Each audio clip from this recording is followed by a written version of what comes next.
Bismillahirrohmanirrohim. Alhamdulillah. Assalatu vassalamu ala rasulillah. Amma ba'd. Qadrli xizmatlar, sizlar bilan Miftah va Robiya kitobimizni 10-chi vaqtasiga keldik. Mavzuyimiz vaqtul faroq, bo'sh vaqt. Lug'atlarimiz mufidun, foydali, mali'un, to'la, murohiqun, o'spirin, xiyotatun, tikishlik, a'malun tatawwuiyatun, ya'ni ixtiyoriy, ko'ngilli amallar, nafl deymizmi? Qado, o'tkazmoq, sa'ada yordam bermoq, fi bilan kelar ekan. Nashshata esa ruhlantirmoq, g'ayratlantirmoq, bahasa qidirmoq, izlamoq. Matnimiz vaqtul faroq, bo'sh vaqt, huval vaqtul lazi la yakunu fihi amalun 'inda al-inson.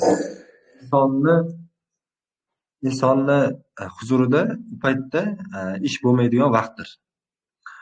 ويستطيع أن يمارس فيه أفعالا مختلفة ليشعر بالراحة. U paytda dam olishni his qilmoqligi uchun turli xil ishlar bilan shug'ullana oladigan vaqtdir. والأصل في أنشطة وقت الفراغ أن يكون فيها فائدة للعقل والروح والجسم. O'zi asl qoida, bo'sh vaqtlardagi mashg'ulotlardagi asl qoida bu insonni ruhi, jismi, aqli uchun foydali bo'lmoqligi. Lekin ba'zi insonlar va xosatan shababu val murohiqun, o'spirinlar va yigitlar orasida ba'zi yigitlar yaqduna vaqtahum fi anshitatin mufidatin va ba'duhum fi anshitati daratin. Ba'zilari zararli, ba'zilari foydali ishda sarflashadi. O'zi asl qoida foydali bo'lishi kerak edi, lekin ba'zilari foydali, lekin ba'zilari zararli ishlarda foydalashadi. واليوم bugun esa azizil al-qori سنذكر لك بعض النشاطات المفيدة التي ستساعدك في قضاء وقت فراغ مفيدا. Bugun esa men sizga aytamanki, azizim o'quvchi, ba'zi o'sha mashg'ulotlarni, foydali mashg'ulotlarni qandayki sizga vaqtingizni foydali sarflashingizga yordam beradigan. Mumarasatur riyada, sport bilan shug'ullanishlik. Farriyadatu mufidatun jiddan li sihatik. Sog'lig'ingiz uchun juda ham foydali. Va xosatan idza kunta saminan. Semiz bo'lsangiz juda ham foydali. Va hiya tunashitu jism, u jismni quvvatlaydi. Va tuhafizu ala salamatil qalb, yurakning salomatligini ham saqlaydi. Walakin qad yaqulu ahadukum, lekin bittangiz aytishi mumkin. Mumarasatur riyada tahtaju ila nadin va vaqtin tawilin halala al-usbu'i. Lekin aytishingiz mumkinki, hafta davomida mana shu sport uzun vaqt talab qiladi va sport zal kerak bu mashg'ullanish uchun. Amma nahnu fanaqul. Ammo lekin biz aytamizki, yakfi an tamshiya li muddati nisfi sa'atin yawmiyan. Kuniga yarim soat yurib bo'lsangiz bo'ladi. Al-mashyu, yurishlik ham min ar-riyadati aydan, sport turidan biridir. Qira'atul kutub, kitoblarni o'qishlik. Da' hadafan sabitan fi aqlik. Aqlingizga qat'iy bir maqsadni qo'ying. Va qul yajibu an aqra kitaban kulla shahrin. Har oyda bitta kitobni o'qimoqligim vojibdir. Deng. Fal qira'atu alamun akhar mali'un bil ma'rifa.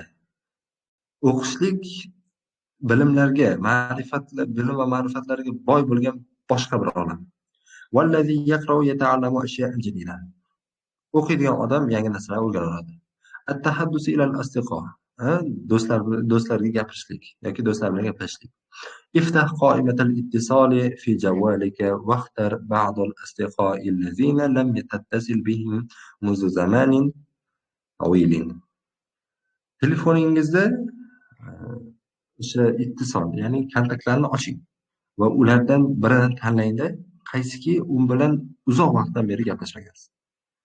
Fattasil bihim fas'al an ahwalihim wal muhafazati ala al-alaqati al-ijtima'iyyati ma'a al-asdiqa'i muhimmatun jiddan.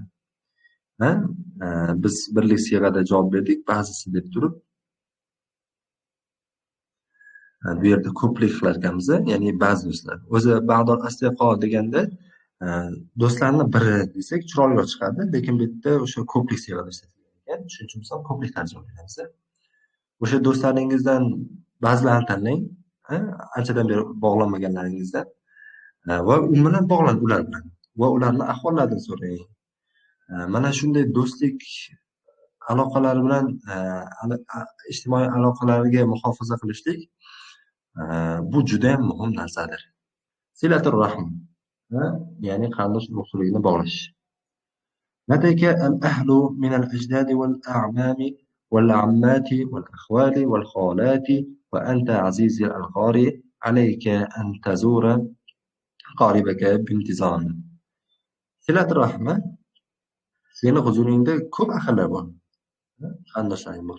Kimlar desa, bobolaring, amakilaring, ammalaring, xolalaring, tog'alaring, xolalaring. Aziz o'quvchim, aziz o'quvchi, sizga vojib bo'ladiki, nima? Qarindoshlaringizni doimiy ravishda intizom bilan ziyorat qilmoqligingiz. Ta'allam shay'an jadidan. Yana bitta mashg'ulotlardan, foydali mashg'ulotlardan yangi narsa o'rgan. Fi vaqtil farog'i yumkinu an tata'allama shay'an jadidan. Bo'sh vaqtingizda yangi narsa o'rgansangiz bo'ladi. Va hunaka at-tabakh.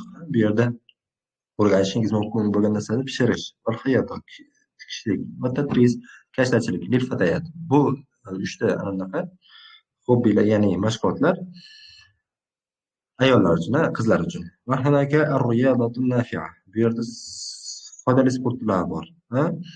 Rukubil khayl, ot minishlik, va sibaha, suzishlik, va xottil arabiy, xattotlik, arabcha xattotlik.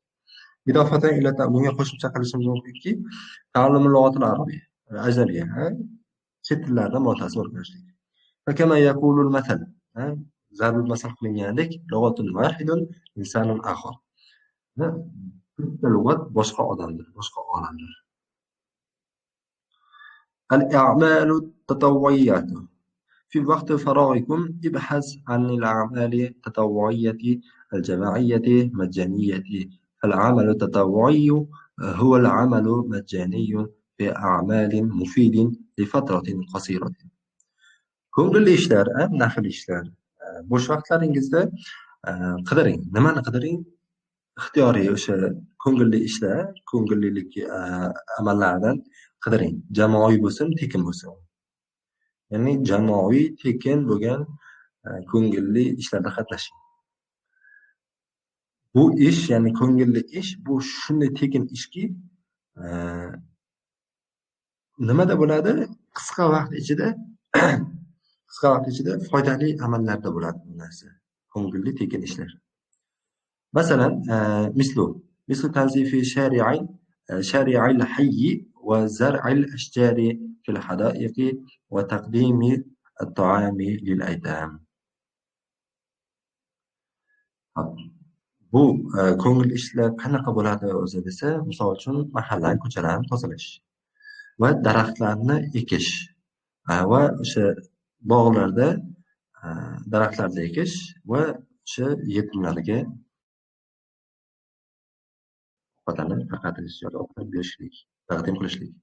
Vallohu a'lamu bis-savob.